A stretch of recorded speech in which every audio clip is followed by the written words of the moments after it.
Mathata a aparetse tsamaiso ya bosiamisi morago ga go phutlhama ga marulelo a dikgato tsa kgotlatshekelo ya magistrata wa Potchefstroom.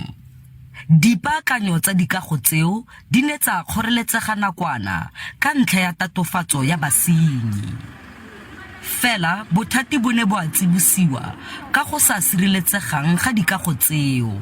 I myself wrote to the Office of the Director General and we made them aware of the problem with the infrastructure of this court. The problem is that the most vulnerable people are affected by this. Mapodisi a re banna ba le bararo ba ile ba tshwarwa le go gololwa ka beili morago ga go lopa madi e se ka fa molaong mo go borra kontraka makgetlo a le mabedi. Go begwa ga ba latofadiwa ba ile ba tshosetsa le go pateletsa ra kontraka gore a tswe mo lefelong leo ka jalo morago ga seo se diraga le go begwa fa tiro e ile ya ema mme ne a simolla gape ka phukwi wa ngwaga one o re mo go one.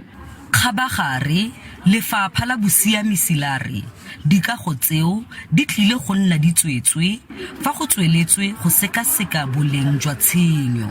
The Department of Justice and Constitutional Development can confirm that the Potchefstroom Magistrate's Office has been temporarily evacuated. Lefapha la re ba tla itsisi ka ga dithulaganyo tse di tla dirwang mo bogautshwaneng morago ga go ikopanya le banna le seabe ba ba maleba.